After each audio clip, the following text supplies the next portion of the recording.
Bonjour Selma. Bonjour. Ça commence hyper bien. Je dis bonjour et Selma rigole. Je suis hyper contente. Tu sais quoi, chez Joueuse, on est un peu dans cette vibe de positive attitude. Et je suis hyper contente que tu commences avec un sourire. Toujours. On est le 26 mai. Il s'est passé 16 heures entre la finale à Bilbao et cet épisode. C'est toujours compliqué de faire face à une défaite, de l'avaler, de la digérer. Comme je te le disais hier, moi j'étais à un mariage pendant lequel je pouvais absolument pas voir le match. J'ai vu le match, le résultat à la fin. J'étais dégoûtée parce que je me cache pas, je suis une fan de l'Olympique Lyonnais. Est-ce que tu peux me raconter le match, brièvement ?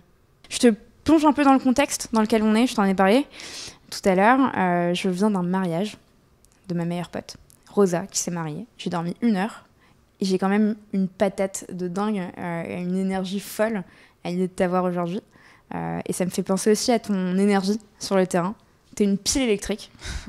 On te le dit tout le temps. Souvent. En arabe marocain, il y a un terme qui veut dire chnioula. Ça veut dire que t'es une sorte de moustique qui va un peu dans tous les sens. Et t'es un peu ça sur le terrain. C'est hyper agréable à voir. Moi, il y a un truc, quand on me dit Selma Bacha, je pense à toi. Quand tu vas du corner, du point de corner jusqu'à ton côté, en courant. Alors que ça n'a pas repris, hein, mais tu le fais toujours avec la même intensité. Tu cours de partout. Et tu cours bien.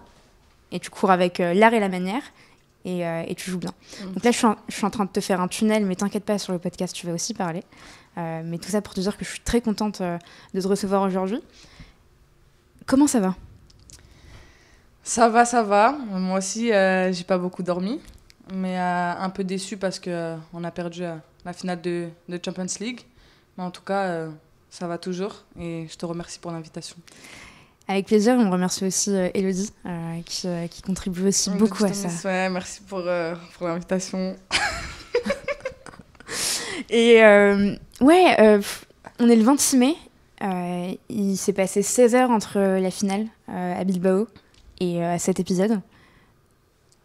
C'est toujours compliqué de faire face à une défaite, de l'avaler, de la digérer. Comme je te le disais hier, moi j'étais à un mariage pendant lequel je pouvais absolument pas voir le match. J'ai vu le match, le résultat à la fin. J'étais dégoûtée parce que je me cache pas, je suis une fan de l'Olympique Lyonnais.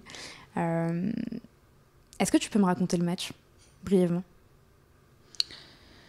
Déjà, on a joué dans un stade incroyable, avec une ambiance incroyable. Après, le match ne s'est pas passé comme prévu, parce qu'il faut dire la vérité, Barcelone, elles ont été lucides.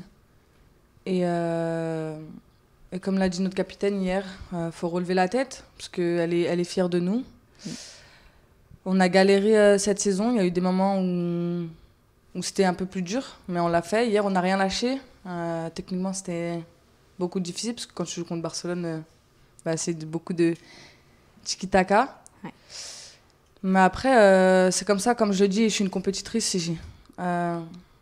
J'ai peut-être mis un genou à terre, mais jamais les deux. Et j'ai perdu une bataille, mais pas la guerre. Donc je sais que j'ai encore l'avenir devant moi. Exactement. Et c'était un duel dans le duel, parce que tu avais un duel face à Graham Hansen. Comment on aborde un match comme ça ? On se connaît très bien, parce qu'en 2022... Je l'ai mise en difficulté. Après, je pense qu'elle m'a bien analysé. Et hier, elle a fait son taf. Il y a des moments où elle est passée. Il y a des moments où je l'ai stoppée. Mais en tout cas, ouais, c'est une très bonne chose. Et après, moi, personnellement, je me concentre que sur moi. Oui. Malgré qu'on m'envoie des vidéos la veille des autres joueuses, je préfère me concentrer que sur moi, parce que mon pire adversaire, c'est moi-même. Et il n'y a personne qui me fait peur.